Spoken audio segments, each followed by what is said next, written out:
Mengapa Soeharto tidak diculik dan dibunuh PKI? Kompas.com, peristiwa gerakan tanggal 30 September, G30S, masih menyimpan teka-teki hingga hari ini.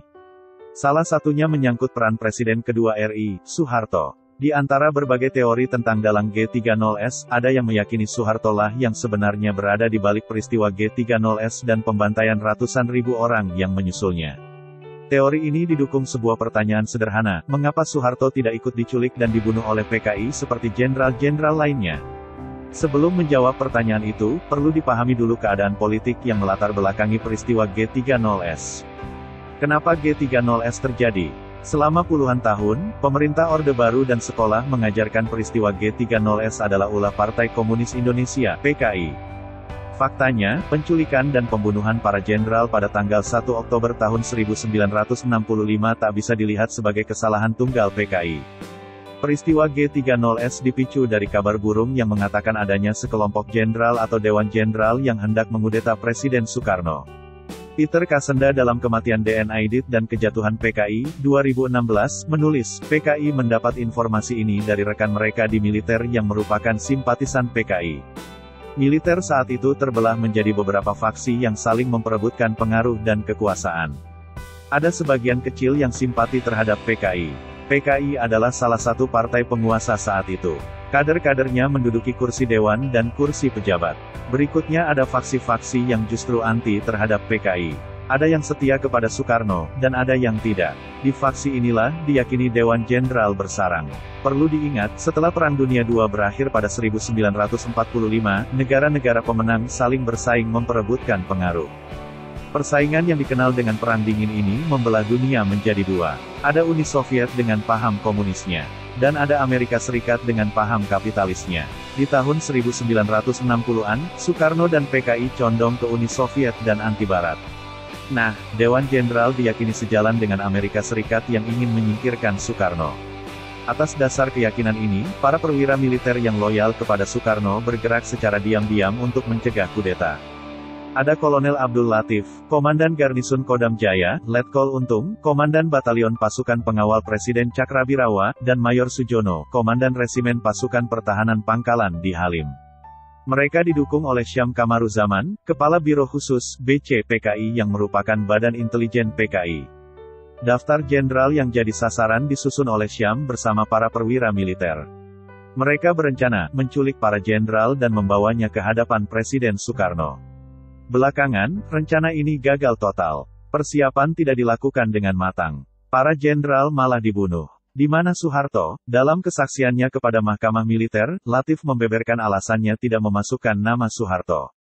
Karena kami anggap Jenderal Soeharto loyalis Bung Karno, maka tidak kami jadikan sasaran, kata Latif seperti dikutip dari buku Gerakan tanggal 30 September, Pelaku, Pahlawan, dan Petualang, 2010. Tak cuma itu, Latif bahkan melapor ke Maijen Soeharto yang kala itu menjabat sebagai Panglima Komando Strategis Angkatan Darat. Langkah ini dilakukan Latif setelah laporannya tak ditanggapi oleh Pangdam Jaya Maijen Umarwira Hadikusumah dan Pangdam Brawijaya Maijen Jenderal Basuki Rahmat. Latif mengaku sudah beberapa kali mewanti-wanti adanya upaya kudeta oleh Dewan Jenderal. Menurut Latif, Soeharto hanya bergeming mendengar informasi itu. Bahkan di malam tanggal 30 September tahun 1965, Soeharto mengabaikan Latif yang menyampaikan rencananya menggagalkan kudeta. Soeharto sendiri mengakui ia bertemu dengan Latif menjelang peristiwa G30S. Namun ia memberikan kesaksian yang berganti-ganti. Dalam wawancara dengan Der Spiegel pada tanggal 19 Juni tahun 1970, Soeharto mengaku ditemui di RSPAD Gatot Subroto oleh Latif pada malam tanggal 30 September tahun 1965.